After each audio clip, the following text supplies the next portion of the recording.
হুজুরের সন্ধান পাওয়া গেছে ফিরোজপুর, তার বোনের বাসাতে আছে। তো আমার বাচ্চার নিরাপত্তা কি? কালকে কে বা কারা আগুন লাগাই দিছে? শিক্ষকের হাতে যদি বিশ্বাস ভাঙে তবে নিরাপত্তা থাকবে কোথায়?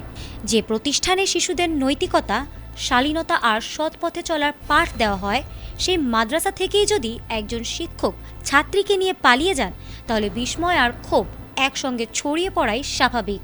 ঠিক এমনই এক চাঞ্চল্যকর ঘটনা ঘটে গেছে নোয়াখালীর সুবর্ণচর উপজেলায়।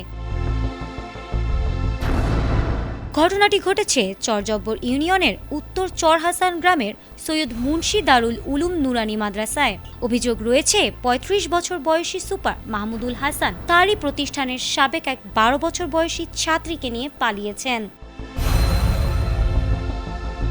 গত ৮ জানুয়ারি হঠাৎ করেই ওই ছাত্রী নিখোঁজ হওয়ার পরে জানা গেছে মাদ্রাসার সুপার তাকে সঙ্গে নিয়ে পালিয়েছেন। বিষয়টি জানাজানি হতেই এলাকায় চরম উত্তেজনা ছড়িয়ে পড়ে।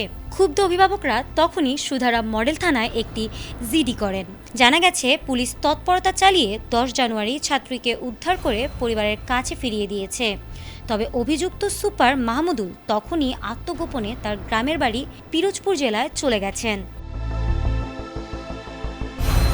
এই ঘটনার পর স্থানীয়দের ক্ষোভ গিয়ে পড়েছে মাদ্রাসার ওপর। শিক্ষার্থীর পরিবার ও স্বজনরা মাদ্রাসায় তালা ঝুলিয়ে দিয়েছেন। ফলে প্রায় ১ সপ্তাহ ধরে সেখানে পাঠদান বন্ধ ছিল। উত্তেজনার সেই আগুনই যেন রূপ নিয়েছে বাস্তব আগুনে। মঙ্গলবার গভীর রাতে অজ্ঞাত ব্যক্তিরা মাদ্রাসায় আগুন ধরিয়ে দিয়েছে। খবর পেয়ে পুলিশ ও ফায়ার সার্ভিস দ্রুত ঘটনাস্থলে পৌঁছে আগুন নিয়ন্ত্রণে আনেন। সৌভাগ্যক্রমে তখন সেখানে কোনো শিক্ষার্থী না থাকায় হতাহতের ঘটনা ঘটেনি। চরজব্বর থানার ভারপ্রাপ্ত কর্মকর্তা মোহাম্মদ লুৎফুর রহমান জানিয়েছেন, ঘটনার তদন্ত চলছে এবং মামলার প্রস্তুতি প্রক্রিয়াধীন।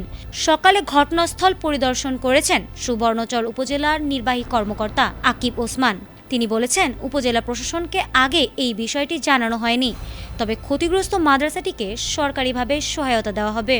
নীতির পাঠ দেওয়া প্রতিষ্ঠানে এমন ঘটনা স্থানীয়দের মনে শুধু ক্ষোভ নয়, গভীর প্রশ্নও রেখে গেছে। কালকে কে বা কারা আগুন লাগাই দিছে? মাদ্রাসার যে প্রতিষ্ঠাতা উনি আবার ওই যে একটা অভিযোগ দিছে, অজ্ঞাত আসামি দিয়া একটা অভিযোগ দিছে, সেটা মামলা হবে। ফারহানা হক, এটিএন বাংলা।